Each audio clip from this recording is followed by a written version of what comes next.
todos. Sejam todos bem-vindos para mais uma noite de estudos e dos trabalhos de obsessão. Um dos trabalhos mais importantes da casa. São todos bem-vindos. Eu tenho sido perguntado, desde que começamos o estudo do livro Libertação, por alguns dos assistidos e frequentadores da casa, que às vezes têm alguma dificuldade para entender o que está sendo narrado nesse livro. Na maioria das vezes, são pessoas que não frequentam os estudos da casa, então têm dificuldade para estabelecer uma linha de raciocínio, e porque André Luiz está agora com Gúbio e Eloy fazendo esse resgate. E me perguntam se isso também vai acontecer com eles. Eu falo, olha, calma lá. André Luiz, como se estivesse cursando uma faculdade de medicina, ele já está agora fazendo residência. Mas primeiro ele começou o ginásio, o colégio, a faculdade. Daí a dificuldade para entender. Então, eu tomei a liberdade de hoje nós iniciarmos nossos estudos, fazendo uma retrospectiva rápida sobre essa série do André Luiz, que esse é o 6º livro que nós estamos estudando. Então, quero dar boa noite também para os nossos irmãos que estão em casa, e vou pedir para o nosso amigo, irmão e o meu professor, que sem ele isso aqui não estaria acontecendo, que ele nos convide para a oração inicial. Lembrando também, boa noite, para o pessoal que está em casa, para colocar um copo com água, uma garrafa com água, para fluidificar. E para quem está vindo pela primeira vez aqui, depois de tomar os passes, é muito bem-vindo para retornar ao salão, para acompanhar nossos estudos, sentando desse lado de cá. Quem não puder vir, pode ir para casa com as bênçãos de Deus. Vamos agora pedir a Deus, a Jesus, a toda espiritualidade amiga, aos benfeitores da casa, para que nos oriente nessa noite de trabalho e de estudos, com a oração que Jesus nos ensinou cantada.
Vela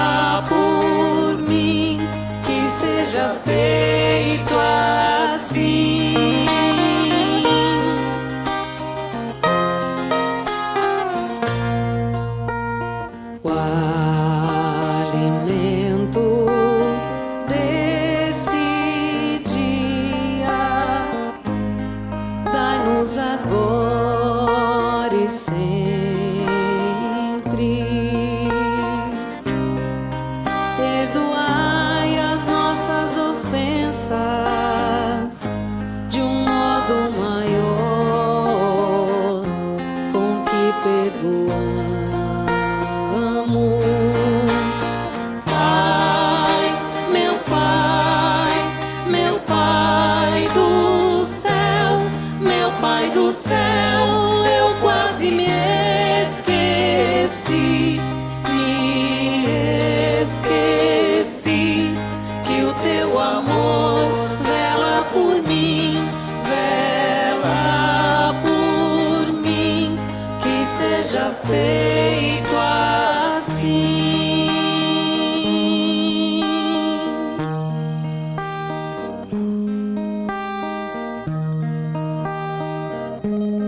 Não nos deixeis cair em tentação, mas livrai-nos de todo mal.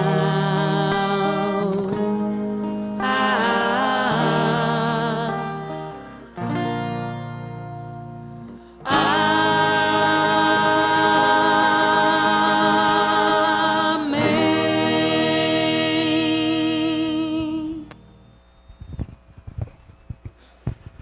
Muito bem. Para aqueles que não me conhecem, meu nome é Rubens. E à minha esquerda, à direita de vocês, está o nosso amigo e professor, como eu já disse, Mauro, que vamos estar juntos nos próximos minutos aí. Rubens e Mauro, eu até estava brincando com o Mauro, que parece nome de dupla, né? Não é verdade? Então eu vou fazer a primeira voz, ele vai fazer a segunda, e a hora que entrar na hora do refrão, que são as perguntas, aí entra a Yara, tá? Não esqueçam disso. Como eu falei, eu vou fazer uma retrospectiva rápida para aqueles que não participam dos nossos cursos. São todos convidados. Nós temos cursos aí para atender a todos os horários. Ok? E também temos aqui a nossa biblioteca. Para aqueles que não tenham tempo, nós temos os livros para empréstimo e também para venda. Logicamente, havendo a compra do livro, é revertido em benefício da nossa casa. Alguém sabe qual é o nome do primeiro livro dessa série do André Luiz? Como? Nossa, muito bom, hein? O pessoal está bem afinado. Então nós vamos falar rapidinho sobre o nosso lar e sobre até o 5º livro. E depois entramos no 6º, mas vai ser rápido para não ser cansativo para vocês. No livro Nosso Lar, Emmanuel destaca que a morte é apenas a face da consciência e a terra uma oficina de aprendizado, que a vida não cessa, e fala da continuidade e da evolução espiritual após a morte. Eu não gosto muito de falar de morte, raramente vocês vão me ouvir pronunciar. Eu falo de vida futura. E como eu disse sobre André Luiz, que no livro Libertação ele já está no estágio de residência na Faculdade de Medicina, aqui é onde ele nasce no plano espiritual. Assistido por Clarencio, Lísias e Narcisa, André tem uma jornada de redenção, aprendizado e transformação pessoal, e tornou um servidor da espiritualidade. Inicialmente, um médico rico e egoísta que desencarnou. Lembram que ele tinha dificuldade para aceitar o que ele iria fazer no nosso lar? Ele achava que continuaria com as mesmas atividades que ele tinha na Terra? Só que as primeiras palavras que ele ouviu quando ele acordou, quais foram? Suicida, suicida, lembram disso? É um recado muito forte para que nós recorremos àquela famosa frase reforma íntima, para definirmos a nossa vida futura. Ele passa por um doloroso período no umbral, antes de ser resgatado para a colônia Nosso Lar. No livro Os Mensageiros, André Luiz vai aprender a aplicar o conhecimento sobre a reencarnação e o auxílio espiritual. Sob a orientação de Aniceto e Vicente, ele atua no socorro a espíritos que fracassaram em suas tarefas. Pode ser nós um desses espíritos, que pelo véu do esquecimento acabamos abrindo mão do que estava no nosso planejamento reencarnatório. Uma das lições mais marcantes é a queda do espírito de Acelino, que falhou em sua missão por falta de vigilância e por se deixar dominar pelo orgulho e vaidade, demonstrando que o conhecimento espiritual, sem o amor ao próximo, é insuficiente. Em vez do trabalho no auxílio espiritual, Acelino atendeu a interesses de ordem financeira e afetiva, tornando-se um consultor pago. A história de Acelino é apresentada como uma lição sobre a responsabilidade do uso da mediunidade. É um recado a todos nós, principalmente os trabalhadores de todas as casas espíritas. No livro Missionários da Luz, André Luiz é um aprendiz sob a tutela de Alexandre. Vai compreender os mecanismos sutis da mediunidade, processo de reencarnação, influência do espírito e as técnicas de passe magnético. Observa o funcionamento da psicografia e psicofonia e a necessidade de higiene mental e física de todos os médiuns. Recados para todos nós, que todos somos médiuns. Portanto, quando sentamos numa sala ou deitamos numa maca para recebermos nossos passes, temos que estar conectados com a espiritualidade. Assistidos e médiuns. Para que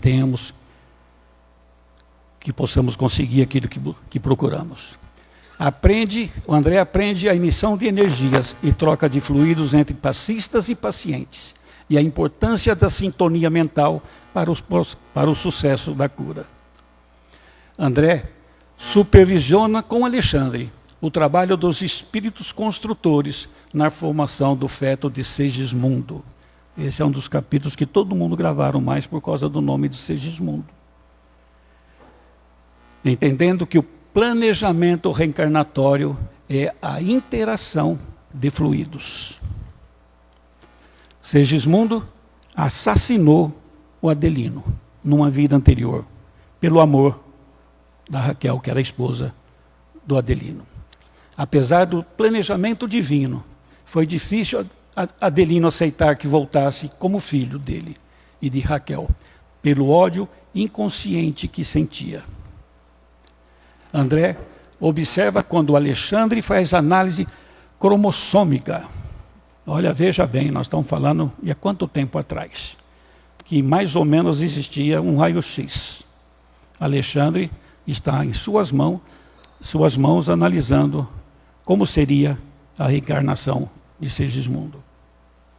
O estudo da hereditariedade e a seleção de elementos genéticos, para que a estrutura física seja adequada à necessidade regenerativa do espírito. Só complementando o que está aí, Segismundo tinha assassinado Adelino com ferimento no coração. E nesse planejamento reencarnatório, Alexandre vê que Segismundo vai reencarnar com um problema cardíaco. E pode até desencarnar por esse problema cardíaco. Mas, se tiver uma vida reta, ancorada em cima do amor, do perdão, da caridade e da resiliência, esse problema pode ser amenizado. No livro Obreiros da Vida Eterna, aí André está como socorrista no plano espiritual, na equipe do Jerônimo. Você percebe que sempre tem um acompanhante do André, e via de regra, entre esses acompanhantes, nós temos espíritos desencarnados que, numa encarnação anterior, tinham atuado no ramo da medicina. Então, isso nos reporta ao que foi dito na palestra da Joelma com a Cris, onde nós falamos da afinidade. No Santuário da Bênção, na Casa Transitória Fabiano de Cristo, se preparam para o socorro no desligamento de 5 espíritos.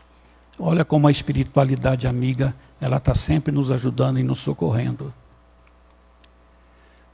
Eles tratam do desencarne de Dimas, estão acompanhando. Espírita dedicado, mas falhou no desapego familiar. Precisou de um amparo para desligar-se do corpo, devido ao assédio magnético da esposa.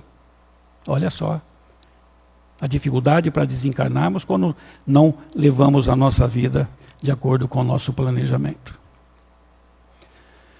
O Fábio, desencarne tranquilo, fruto de uma vida dedicada ao bem e ao Evangelho.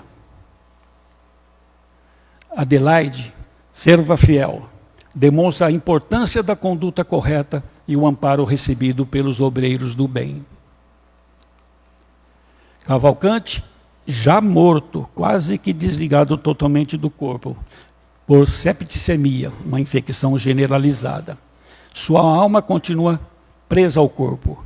A carga fulminante da medicação atuou no sistema nervoso. Olha que o medicamento pode ocasionar até no nosso desencarne.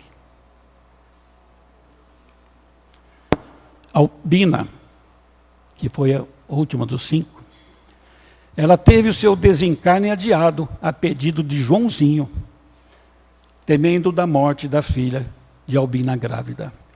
Esse último caso, Albina cuidava de uma creche, muito dedicada à espiritualidade, ao bem e à caridade. Teria um desencarne tranquilo. Mas Joãozinho pediu que fosse adiado, porque a filha de Albina estava grávida. Se Albina desencarnasse naquele período que estava já os espíritos ali socorristas, a filha poderia sofrer de um aborto. Mas aquela menina que estava no ventre da filha de Albina tinha um compromisso, ela e o Joãozinho, para dar continuidade na missão da Albina aqui na Terra. E foi concedido que fosse adiado o desencarne. É preciso que vocês entendam tudo isso que nós estamos aqui recapitulando para chegarmos até lá, no Libertação, que vamos chegar rapidinho. Mas a importância de levarmos isso que está sendo colocado para as nossas vidas. E também para termos curiosidade, que aqui é um simples resumo. Cada capítulo de cada livro desse dava para fazer 5 ou 6 evangelhos. Então, busquem novamente o hábito de leitura. Se tiver dúvidas, todos nós, todos os trabalhadores da casa, estaremos aqui para ajudá-los na interpretação das mensagens e da leitura efetuada. No mundo maior, revela os mecanismos da vida mental, o funcionamento do corpo espiritual e a terapia do amor na cura de desequilíbrios psíquicos. Vamos entrar aí na fase da psicologia, da psicanálise, da psiquiatria. Com Calderaro, ele estuda a obsessão, epilepsia, esquizofrenia e espirituais das doenças terrenas e a necessidade da renovação moral. Fala sobre a estrutura cerebral. 3 andares. 1, automatismo. 2, esforço do consciente e a casa das noções superiores. E o 3, a influência do perispírito na nossa saúde física. Calderaro conceitua a casa mental como uma estrutura tripartida do cérebro, subconsciente, consciente e superconsciente, comparando-a a um castelo de 3 andares, que abriga o passado, o presente e o futuro da alma, sendo a base da psicologia e da evolução espiritual. E chegamos na libertação. Espero que vocês tenham pelo menos gravado o nome dos livros, tá? Tem tudo na biblioteca para a gente emprestar para ler, tá bom? No livro Libertação, André vai realizar um trabalho de resgate espiritual em zonas superiores, focando na libertação de espíritos obsessores e a obsedados com Gúbio e o assistente Eloy. Atuarão no resgate de espíritos endurecidos como Gregório, através da morte e da prece. Todo mundo sabe quem foi Padre Gregório aqui, né? Não preciso falar. Que foi um papa. O papa que instituiu a Inquisição na Igreja Católica. Depois, um dia, a gente pode fazer um evangelho só sobre Inquisição, para vocês entenderem como sofreram aqueles que foram contrários aos preceitos da Igreja. Vamos falar do resgate de Margarida, filha de Gúbio, em outra encarnação. Matilde, um espírito superior, intervém no amor, por amor, ajudando Margarida, que é a sua filha espiritual, a vencer provas reencarnatórias difíceis. Vamos ver a importância do esforço próprio e do estudo para a libertação espiritual. André fala da experiência para esclarecer sobre a necessidade da renovação moral, mostrando que a paz é uma conquista da alma. No prefácio, magnificamente explanado e refletido aqui pela Bianca e pela Milena, Emmanuel utiliza a lenda egípcia do peixinho vermelho para ensinar que a verdadeira libertação espiritual exige esforço próprio, renúncia aos hábitos viciosos e a busca incessante pelo conhecimento superior. A parábola do peixinho vermelho, Emmanuel relata a história de um pequeno peixe que habita um lago com azulejos azuis. Ele decide abandonar a zona de conforto, o lodo e a rotina daquele tanque, para explorar o mar, descobrindo um mundo novo e rico em luz. A jornada simboliza a necessidade de se abster de devorar larvas e vermes, hábitos inferiores, e superar a mania de grandeza ou acomodação, buscando trabalho e estudo para alcançar a libertação. Eu dou um alerta para vocês que em todos os capítulos desse livro, em algum ponto de cada capítulo, vocês podem reportar essa lenda do peixinho. Tá? Em cada capítulo, em algum momento, vocês vão identificar, olha, isso tem tudo a ver com o peixinho. Inclusive no capítulo de hoje, onde André vai chegar exatamente onde Gregório, ele exerce o papel daquele mandatário que não por competência, mas por imponência, por brutalidade, ele tem uma série de espíritos inferiores sob o seu comando. No capítulo 1, pelo Sérgio e pela Fernanda, foi isso, né, que fizeram, traz instruções do ministro Flacos e a colaboradores que se preparam para o socorro espiritual nas zonas de abismo, onde enfatiza que ao auxiliar espíritos ignorantes e sofredores, o amor deve guiar a ação, com severidade, apenas na instrução, sem se igualar a eles. Não é porque nós estamos num meio que não temos afinidade que devemos nos igualar a eles. Correto, Celso? A arma do amor, Flacos enfatiza que o socorro aos inferiores não deve usar as mesmas armas deles. O servidor deve guiar-se pelo amor e disciplina, sem descer ao nível das trevas. O capítulo estabelece a necessidade de autoaperfeiçoamento e renovação mental para realizar o trabalho de auxílio ao próximo de forma eficiente. No capítulo 2, palestra do instrutor, que a Cris e a Joelma, se não me falha a memória, falaram sobre ele, também com uma excelente palestra. Gúbio ensina a André e Eloy que a perversidade de espíritos inferiores é fruto da ignorância, não de uma inteligência superior. Explica que a arregimentação de alma nas trevas ocorre pelo desconhecimento da realidade espiritual superior e reforça a necessidade constante de orai e vigiar.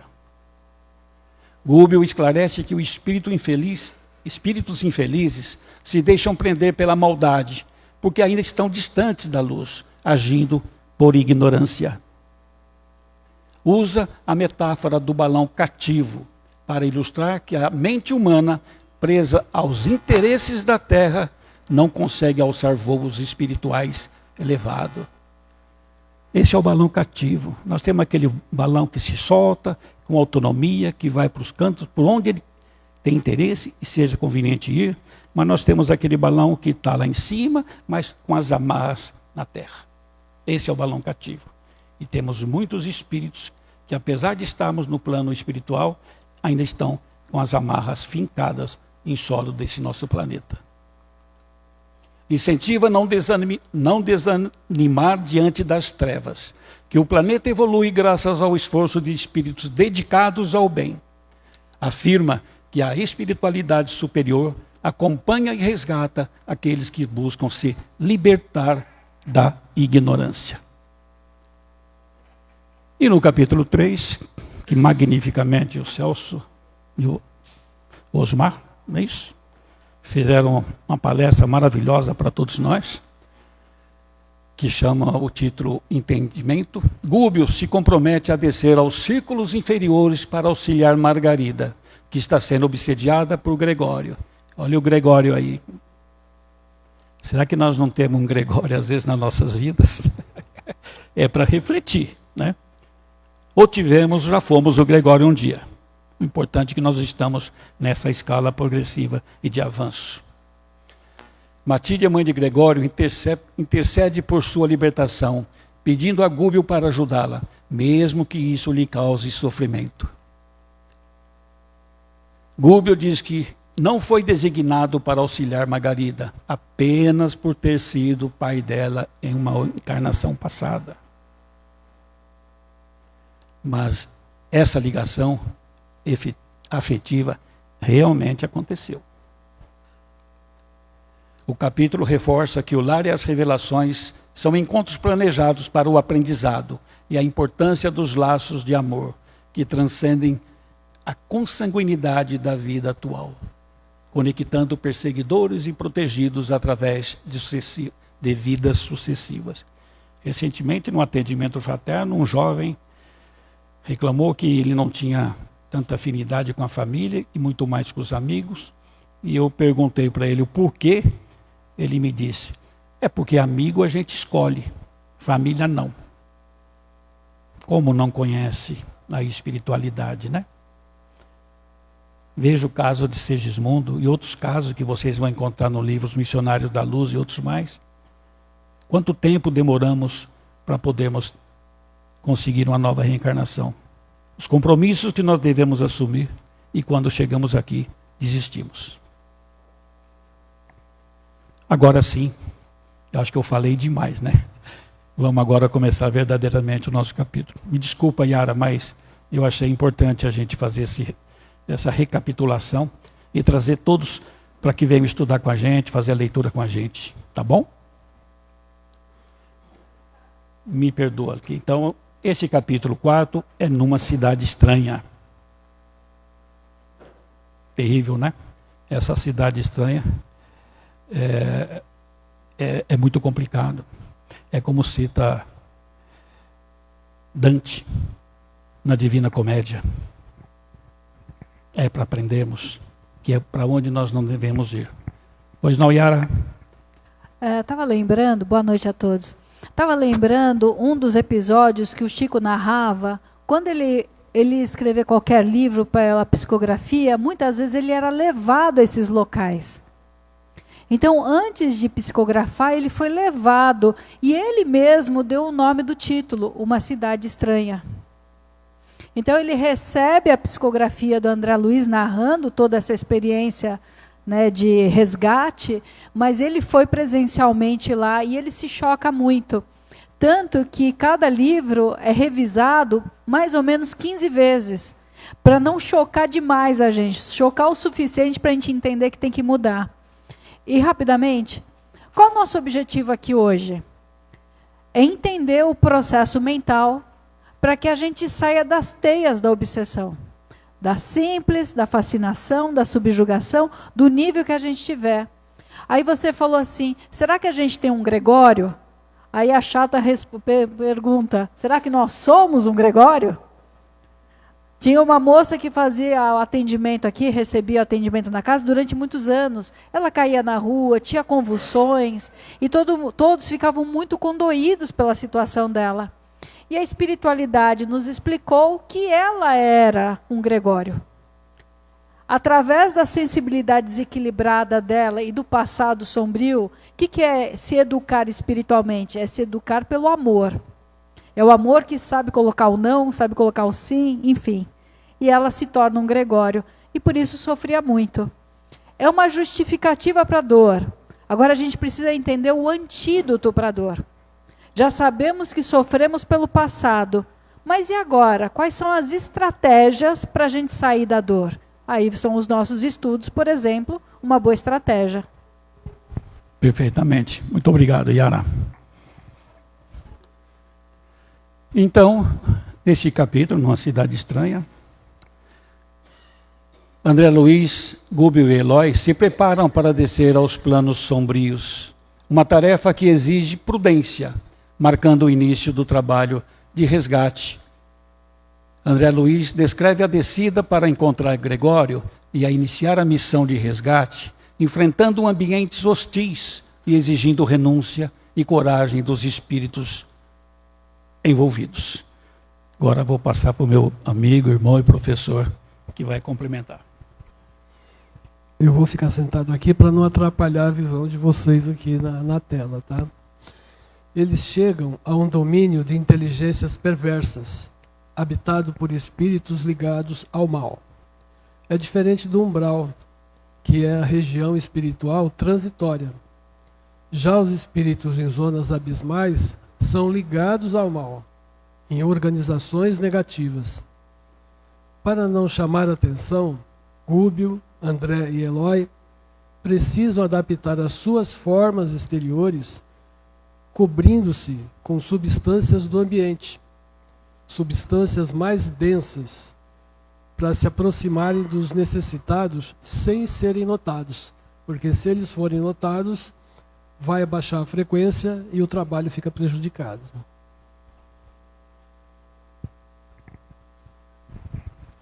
Ok, então dando sequência aqui, o Gubbio enfatiza da necessidade da paciência, do sacrifício e a capacidade de renúncia para ajudar os irmãos obsediados, que os verão como simples desencarnados. Nós vamos ver mais para frente que eles têm que entrar na mesma frequência vibratória, alterando a roupagem do seu perispírito, para que não sejam reconhecidos como o espírito do nosso lar. Olha como é que eu trabalho nessas zonas de resgate.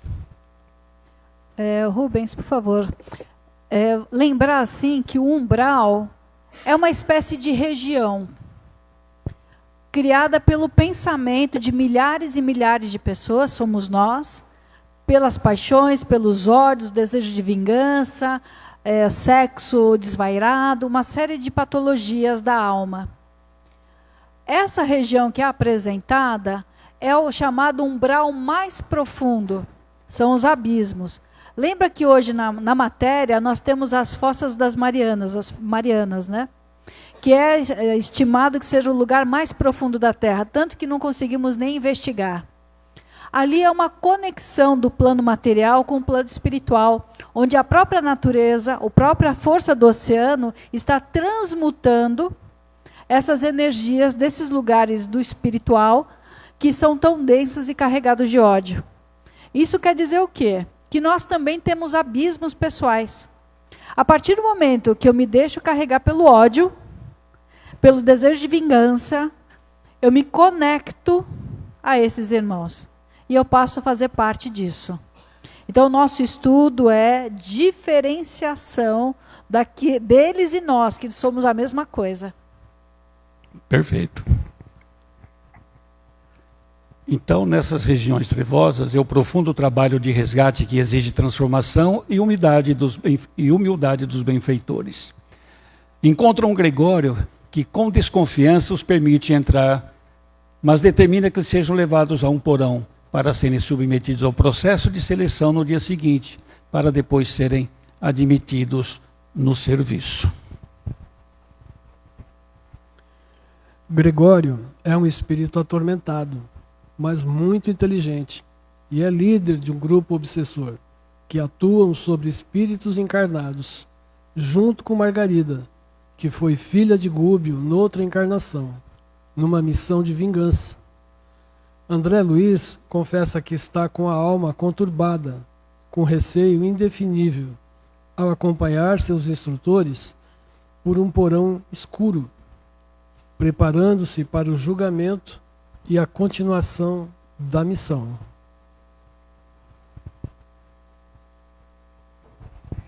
Esse slide anterior foi só para dizer para vocês, fazer um resuminho de como vai ser a vida do André Luiz e da equipe. Além dos serviços referentes ao encargo particular que nos mobiliza, encontraríamos em algumas atividades secundárias de auxílio. Só para orientar vocês daqui para frente, sempre que nós tivermos em negrito, em escuro, as letras são extraídas fielmente do que está no livro. E quando nós temos aqui, quando chegar na parte azul, são os comentários, o resumo que nós fazemos e que o Mauro está falando com vocês. Então facilita a interpretação de vocês. Tenho certeza que todos, quando tiver com o livrinho na mão fazendo a leitura, vão lembrar dessas passagens. Técnico em missões dessa natureza, estamos falando do Gúbio, tá? Afirmou que nos admitira num trabalho que poderia desenvolver sozinho. Olha a humildade dele. Ele poderia fazer sozinho esse trabalho, mas ele convidou o André e o Eloy. Não só pela confiança que em nós depositava, mas também pela necessidade de formação de novos cooperadores especializados no Ministério do Socorro às Trevas. É necessário que os espíritos conheçam novas atividades, para que, quando necessário for, possam atender os nossos irmãos que estão nessa região trevosa.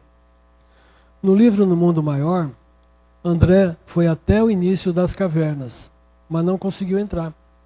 Cipriana disse que ele não havia recebido a preparação mental e espiritual necessária para tal tarefa. Ele foi então preparado e convidado por Gúbio, que falou-lhe das dificuldades que havia, o risco, inclusive, de ficarem aprisionados e se descuidassem do pensamento. Assim como todos nós encarnados somos curiosos, né? E André não foi diferente. Lá no segundo ano de faculdade ele já queria ir fazer residência. E falou, opa, não é por aí. Eu aprendi muito com essa parte que o Mauro comentou, que também eu sou curioso não só na vida física, como na vida espiritual. E em algumas situações eu fui chamado a atenção pelo meu mentor, olha, você está indo em lugar, em desdobramento que você não deveria ir. E eu falei, o que eu faço? Pede que eu vou junto. Porque realmente, segundo a informação recebida, podemos não voltar. É isso, Yara? Pedir socorro, né? Se o nosso corpo, já pelas condições de desgaste, né, o enfrentamento da vida já estiver num nível, num limiar, se a gente estiver realmente entrando numa zona de sofrimento, ficarmos ali capturados, nós podemos ter um choque anímico tão elevado que podemos ter um AVC noturno, infartar, uma morte súbita. Então, não é tão simples o desprendimento do corpo. Por isso que a espiritualidade é tão simples, né? Olha, reza para o anjinho da guarda. A gente não fala isso para criança? Quer dizer, a higiene do sono não é só tomar banho e colocar um pijaminha gostoso. A higiene do sono é o pensamento. E se eu ficar levando para a cama discórdias, aborrecimentos, preocupações, como é que eu vou ter um desprendimento suave? A minha vibração já está densa. A química do meu corpo vai pesar na química do perispírito. E eu vou sentir atração para lugares de sofrimento. É assim que a gente promove os pesadelos. Obrigado mesmo, Yara. Realmente é um alerta que nós devemos receber. E também pode ser que, em caso de algum desencarne, de algum parente ou de algum amigo que aconteça nessas condições, não quer dizer necessariamente que foram para regiões trevosas. Conforme desciam, estamos fazendo, hein? Eu tenho certeza que agora vocês, cada palavra que eu li aqui, vocês vão projetar na mente de vocês esse caminho que o André está fazendo. Olha, conforme desciam, tenho certeza que todo mundo imaginou uma escada, né? Não muito fácil, não é verdade? Vamos fazer essa viagem juntos, né? A vegetação exibia aspecto sinistro. As árvores, os galhos quase secos, davam a ideia de braços erguidos em súplicas. Aves agoureiras de grande tamanho crocitavam em surdina, semelhando-se a pequenos monstros alados.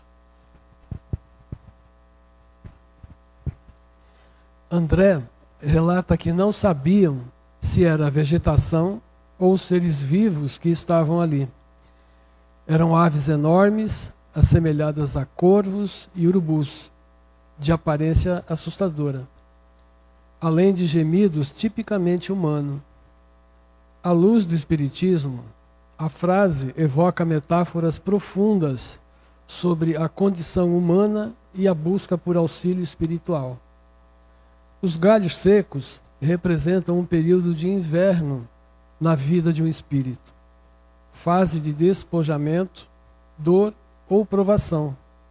Não é o fim, mas um momento de desapego de coisas efêmeras, preparando-se para um futuro renascimento.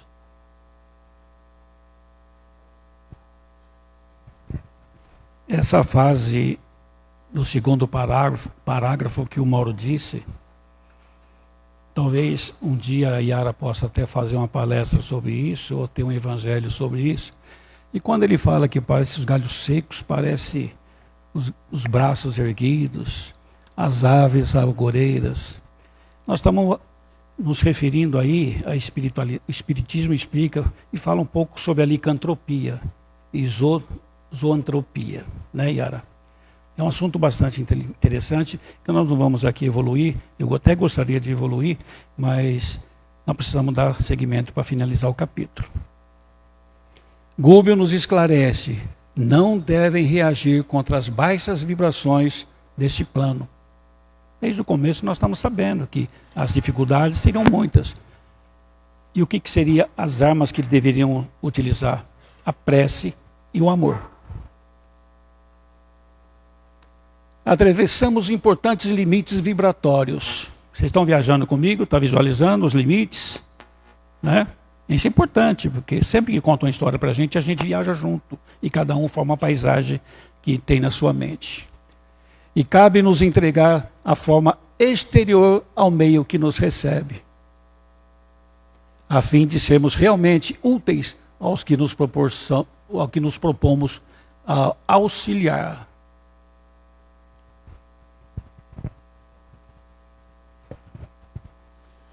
Gúbio explica que para realizar um trabalho de socorro em uma zona inferior, precisam passar por uma transformação transitória, que significa ajustar a vibração e a aparência de seus corpos espirituais para que fiquem compatíveis com aquele ambiente denso. Após essa modificação, eles seriam visíveis aos habitantes daquela região, para que os espíritos inferiores notem a presença deles, permitindo a tarefa de auxílio.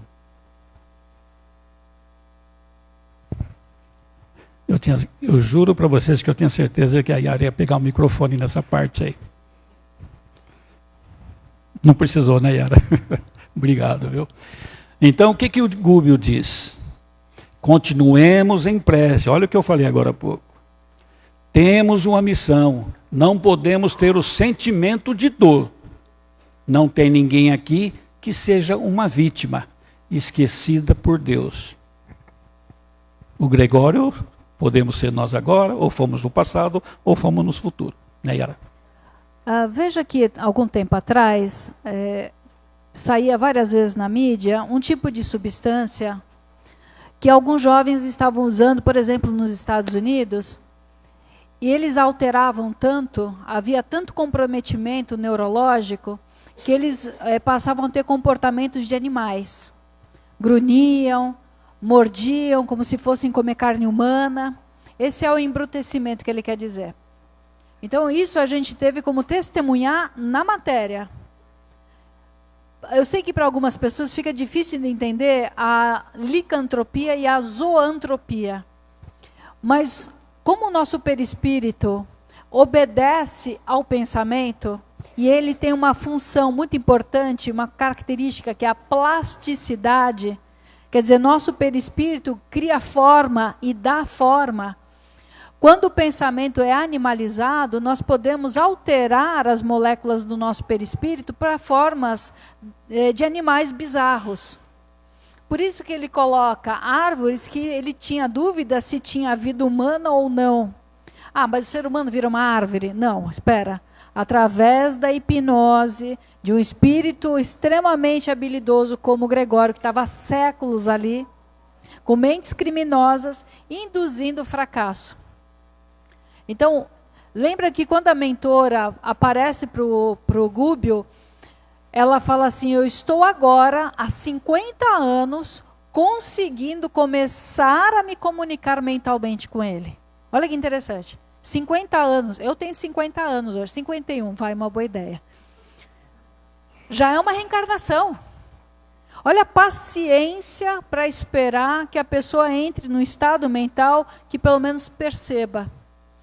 Então, e nós? Será que nós estamos congestionados como uma árvore, paralisados numa ideia, num sentimento, aquele negócio que volta e volta? Eu gosto de chamar de ruminação mental. A gente fica ruminando igual uma vaca no pasto e não sai daquilo. Então, aí a gente vai achar que foi má sorte. Não, não foi má sorte. Foi escolha, mas é a escolha que eu não percebi que eu fiz. É isso que o estudo está trazendo. Fizemos escolhas que não percebemos que fizemos, só que chega a hora da consequência. Perfeito. Esse comentário da Yara, com relação a essa leitura anterior, lembra que eu falei no começo que a cada capítulo, se nós voltarmos, nós vamos ter uma partezinha dele no peixinho, no prefácio. Será que nós não somos um daqueles lá que tem o peixe maior, que é o Gúbio, o Gregório, que por uma questão de força, de truculência, ele ocupou um cargo de governador, elegeu sua diretoria, e nós somos aqueles de baixo que nos acomodamos a comer as larvas que restam, a dormir nos piores lugares? Não é verdade? Imagina um Gregório, um Papa, onde todo mundo estava ali cortejando, servindo, adulando, olhando como se ele fosse um homem divino. Ele chega no mundo espiritual e a verdade se descortina, e ele vê que ele não é um homem divino. Pelo contrário, tem muita gente querendo se vingar dele. Mas aí acontece o orgulho. Como para a gente é difícil aceitar o fracasso, né? Como é difícil a gente aceitar que errou. Naquele momento ele não aceita o fracasso. Aí ele quer fazer uma justiça com as próprias mãos. Aí forma-se uma comunidade para agir, para ser livre. Até onde eu usar drogas, fazer sexo de qualquer jeito, quem diz que isso é liberdade? Será que isso não é mais prisão do que eu aprender a ter moderação? Perfeito, é para refletirmos, né? Eloi estirou-se ofegante. Por minha vez, vejam bem, vamos voltar? Descer a escada, começar a caminhada. Não é aquela caminhadinha daqui no portão, não, é um negócio bastante desgastante, sem contar com as energias negativas que eles estavam enfrentando. Lembra igual o Platão antigamente? Não de hoje.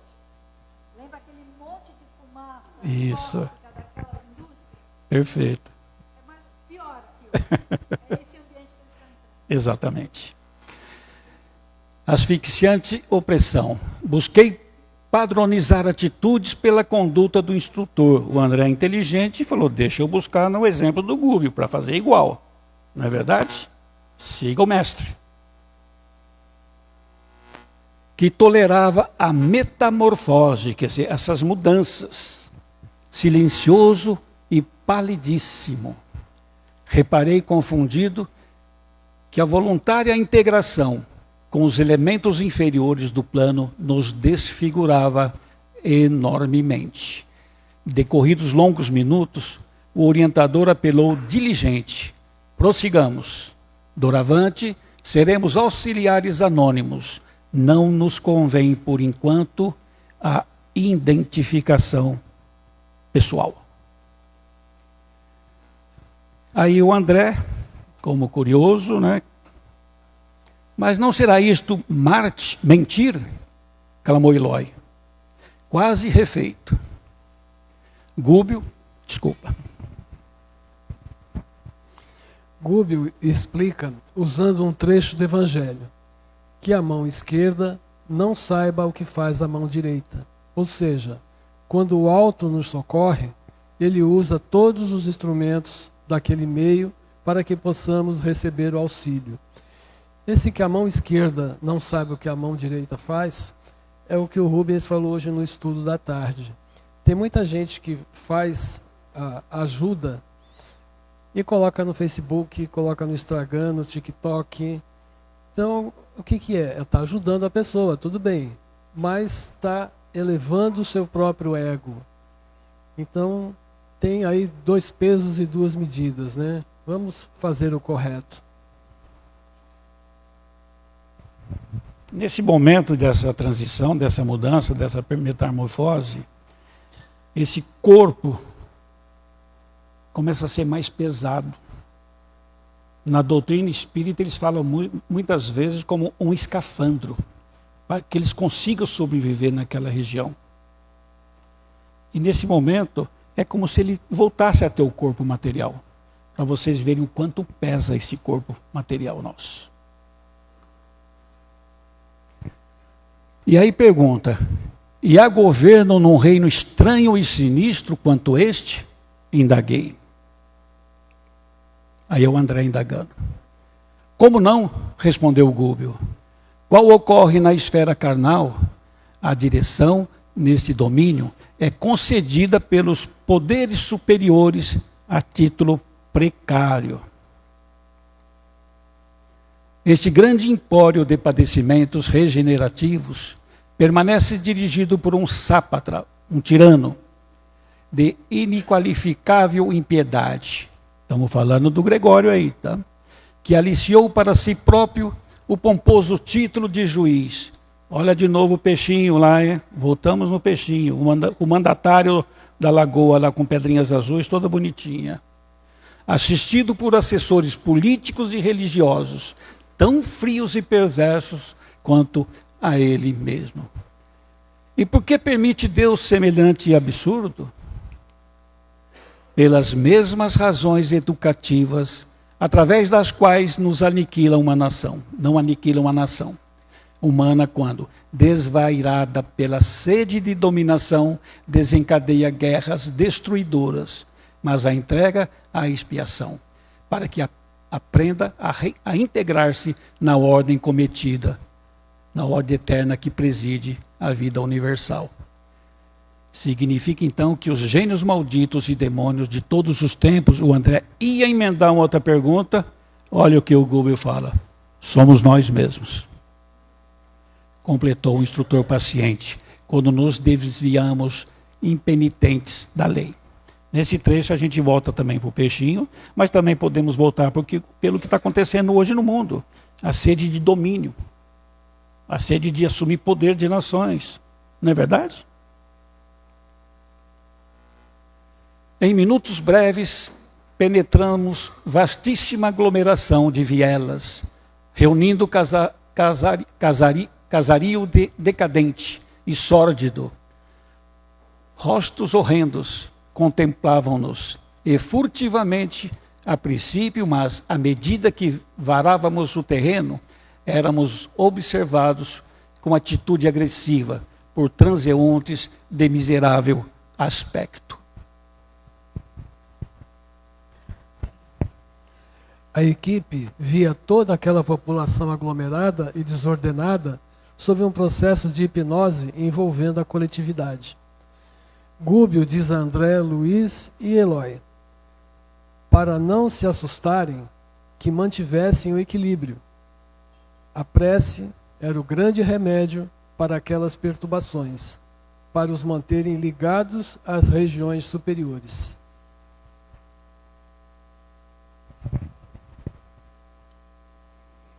Dúvidas? Nenhum até agora, né? Que bom. Também com essas explicações que a Yara complementa, eu também vou sair sem dúvidas daqui hoje. Muito bem. Por que tão extensa comunidade de sofredores? Que causas impunham tão flagrante decadência da forma? Paciente, o orientador não se faz demorado na resposta.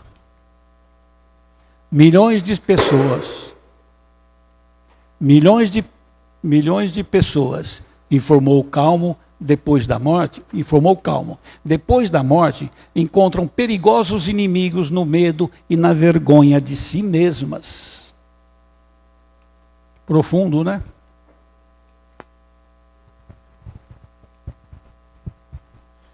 Todos os encarnados irão para essa cidade abismal ao desencarnar? Não. Podemos escolher entre nosso lar ou umbral, pelo comportamento da vida física que tenhamos agora, no momento.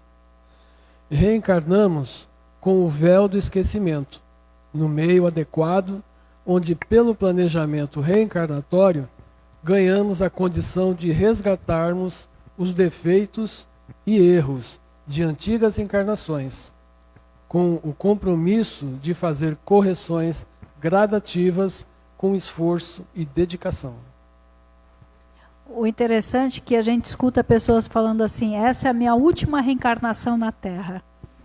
Eu não sei se ela quer dizer que vai voltar para um planeta pior ou melhor, né? Para escrever assim, olha, podemos escolher uma colônia como o nosso lar ou umbral, por que ali na narrativa está apresentando padres, pastores, professores, pessoas que têm títulos que a sociedade honra? Então, não adianta a gente ter uma aparência na vida física, porque muitos de nós estamos aqui, a gente pode falar assim, eu não sou uma má pessoa, né? Mas eu me deixo derramar pela tristeza. Eu não sou uma pessoa, mas morro de ciúmes do meu marido. Eu não sou uma pessoa, mas eu quero controlar tudo que meu filho faz. E eu justifico. Então, não é a questão de fazer a maldade declarada. É não perceber quando estamos errando e estamos nas faixas do sofrimento. E isso que é o mais importante, a gente perceber que estamos a caminho, mas que a gente precisa não só escolher, porque é como se estivesse comprando um apartamento. Eu tenho que escolher de acordo com o comportamento de dentro. Não é o que a sociedade vê, porque a sociedade nem sempre vai ver meus tombos. Quem vai ver meus tombos é a minha consciência.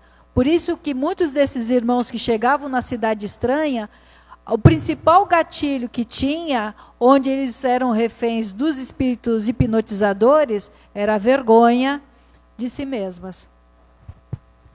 Perfeito. Mas interferir. Não há recursos de soerguer semelhantes comunidades?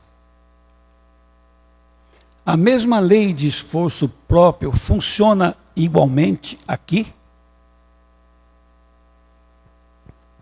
André Luiz está sendo um excelente repórter para nós, né? Quanta informação. As perguntas de uma inteligência fantástica, que por trás dessa pergunta vai nos trazer informações maravilhosas, para que possamos, nessa ainda nossa encarnação, corrigir os nossos caminhos. Promover aquela famosa reforma íntima. Não que nós podemos escolher, que nem ela disse, nós vamos para o nosso lar ou vamos para o umbral ou para a zona abismal. Não sabemos. Vamos fazer o melhor de nós para que cheguemos lá encontremos aquilo que merecemos. Minhoca, enquanto é minhoca, é compelida a trabalhar o solo.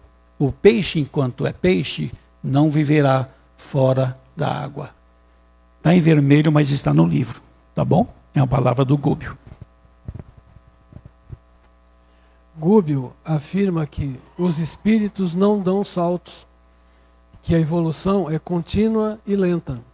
Depende da vontade do espírito, se ele quer evoluir ou não. Aí o livre-arbítrio. Ele dá o exemplo da minhoca, que mesmo de modo insignificante, ela tem o seu papel no solo. Vivemos em uma época que queremos tudo para ontem. A gente acorda já acelerado. Num piscar de olhos já estamos de tarde. Quando a gente quer começar a fazer alguma coisa à tarde, já está de noite. Então é uma correria. O que a gente tem que fazer? Se acalmar, abrandar. Uma sugestão, yoga é muito bom para a gente. Aí a casa tem yoga, né? Vivemos, no caso da época, a tecnologia nos facilita, mas muitas vezes somos escravos dela, né? Mas temos que entender que a velocidade da evolução espiritual não é tão rápida como desejamos. Precisamos de inúmeras reencarnações.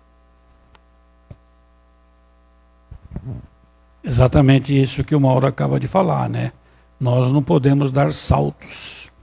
Lembra que eu disse no começo da nossa palestra, que já fui perguntado pelo menos uma meia dúzia de vezes, se quando eu morrer, eu vou para esse lugar onde o André Luiz está indo? Então não é esse salto.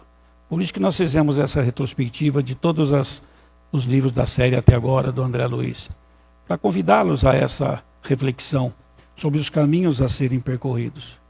Que tudo tem seu tempo. E com certeza não vai ser nessa encarnação que vamos ser espíritos perfeitos. Devemos estar conscientes disso. Mas também precisamos estar conscientes que quanto mais estudamos, quanto mais nós assistimos às palestras, nós vamos evoluir, vamos expandir o nosso conhecimento e com isso nós facilitamos o contato do nosso mentor para com a gente, que a nossa base de dados já está ampliada. A comunicação vai ficar mais fácil. Ele não vai ter dificuldade para que nós tenhamos a facilidade de entender determinadas comunicações. Então, eu sei que às vezes por uma questão de tempo, recorremos à tecnologia, por uma questão de tempo, nós só chegamos numa casa espírita, como diz alguns palestrantes, para receber uma chuveirada de passe e vou embora para casa. Isso só não é o suficiente. Precisamos promover o autoconhecimento.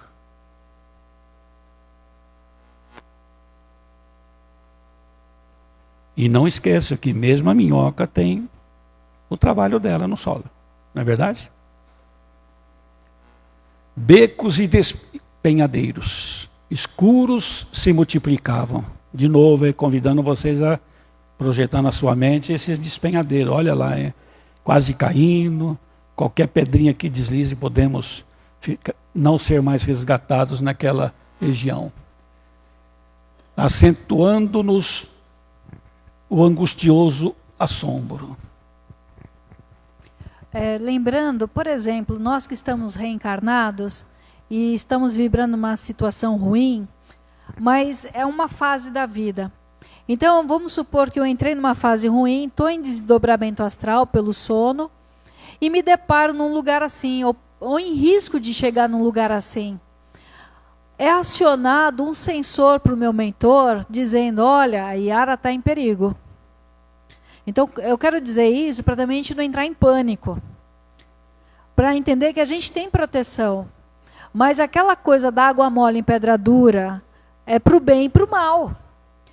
Eu estou sendo alertada, eu estou sendo avisada, e eu não tenho a vigilância da prudência, chega uma hora que o meu mentor fala assim, então eu vou ter que deixar a Yara viver o que tem para viver.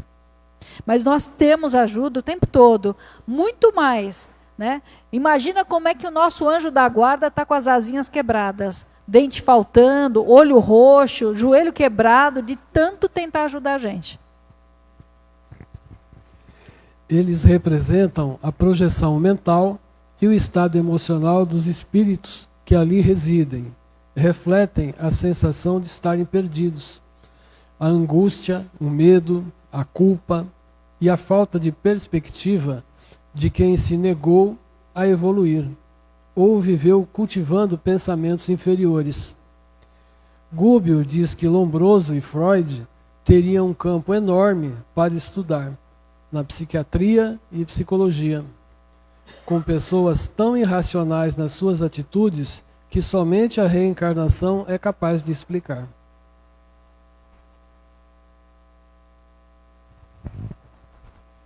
Como a psicologia nos ajudou, né? No livro No Mundo Maior, Calderaro diz que, enquanto a ciência não se aliar à espiritualidade para entender a reencarnação, o que vivemos é a nossa mente, que são situações trazidas de outras encarnações. Não vamos resolver os problemas e dúvidas na área científica. Enquanto não se aliarem, nós não vamos conseguir esse avanço. Mas isso nós sabemos que já está acontecendo. Hoje, inclusive, nos estudos nossos de aprendizes do Evangelho da 16:30, falamos bastante sobre isso. Que algum tempo atrás nós tínhamos dificuldade até para exteriorizar, para falarmos que eram os espíritas. Hoje nós temos a associação, nós temos a Federação de Médicos Espíritas. Comentei, inclusive, que tem alguns médicos que isso acontece, inclusive, nós vamos ver depois mais para frente, os capítulos para frente, que atendido no plano espiritual por médico do plano espiritual, quando um assistido pergunta, o senhor poderia me indicar uma casa espírita, já que a ciência não está promovendo as curas que eu preciso? Até o médico, que era um espírita praticante, ele se recusa a indicar. Está com medo de falar que é espírita. Mas graças a Deus, isso está mudando. E a ciência está caminhando com a gente. Tá bom? Olhei para a Joelma, até esqueci de uma hora aqui. Gregório era feliz com seus ministros e subalternos. Felizes, pois tinham a condição de escravizar milhares de espíritos sob a sua tutela. Gregório não sofria e seus ministros também não. Mas, ao contrário, quanto mais pessoas tinham naquela cidade, mais eles ficavam alegres. Eram pessoas que utilizaram do corpo na sexualidade desregrada, no vício do álcool, das drogas, da violência. Pessoas que foram agressivas com seus cônjuges e filhos, filhos agressivos com seus pais, jovens que se refugiaram nas drogas. Todos eram escravizados por Gregório. Eles não tiveram o entendimento da vida espiritual. Estamos falando de uma população que ignoraram que a vida continuava, ignoravam que aqueles comportamentos poderiam gerar infortúnio imenso no plano espiritual. Chico fez uma visita no Carandiru em 1978, presídio que existia em São Paulo. E um jornalista perguntou a ele: Chico, você deve ter visto muitos obsessores na cadeia. Chico disse: eu não vi nenhum.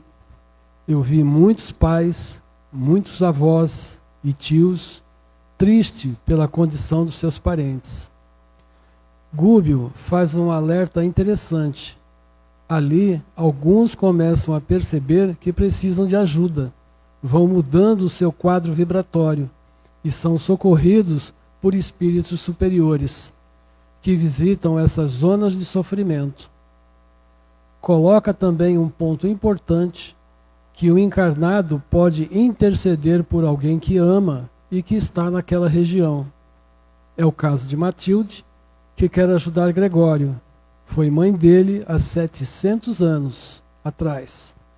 E vem trabalhando para, no momento certo, conseguir ajudar o seu filho.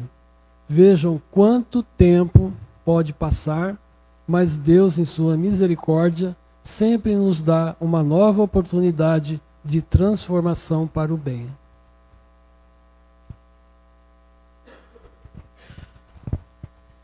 Quantos de nós vamos visitar o Gregório quando desencarnarmos? Eu acho que ninguém aqui dessa sala hoje, né?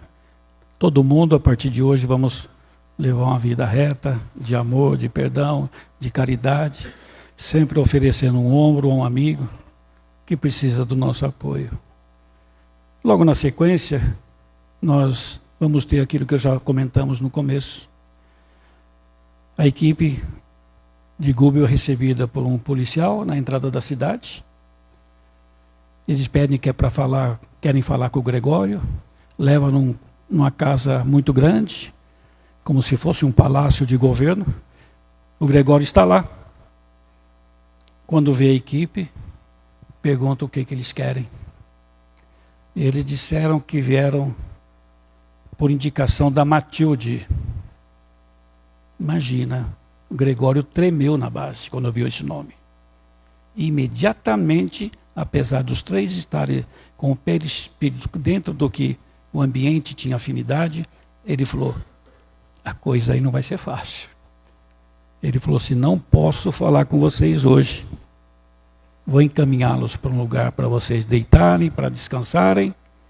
E amanhã de manhã nós vamos fazer entrevista para ver qual é a atividade nessa nossa comunidade que vocês poderão ocupar. E amanhã eu faço a entrevista com vocês. E ele cita que nessa entrevista ele rebaixa tanto a moral dos entrevistados que eles acabam agradecendo por estar ali. Olha aqui, final de capítulo interessante. E termina assim o capítulo.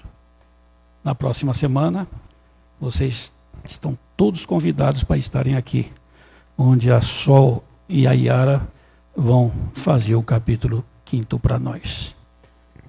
Então vamos agradecer a Deus nosso Pai, pela oportunidade que tivemos hoje de ampliar o nosso conhecimento e com isso ganharmos força para continuar a nossa jornada evolutiva. Agradecer ao Pai Eterno, a Jesus nosso irmão e aos espíritos socorristas que aqui estiveram, acolhendo nossos irmãos encarnados e desencarnados, dando-lhes amor, carinho, luz e encaminhando-os para o local de merecimento, para que possam restabelecer-se e continuar a jornada evolutiva. Pai nosso que estais nos céus, santificado seja o vosso santo e divino nome. Venha a nós o vosso reino, seja feita a vossa vontade, assim na terra como nos céus. O pão nosso de cada dia nos dai hoje, Senhor. Perdoai as nossas ofensas, na medida que nós perdoarmos aqueles que nos têm ofendido. E não nos deixeis cair em novas tentações, mas livrai-nos de todos os males, que assim seja, graças a Deus, graças a Jesus. Tenham todos uma boa noite e novamente, silêncio, porque a espiritualidade continua trabalhando.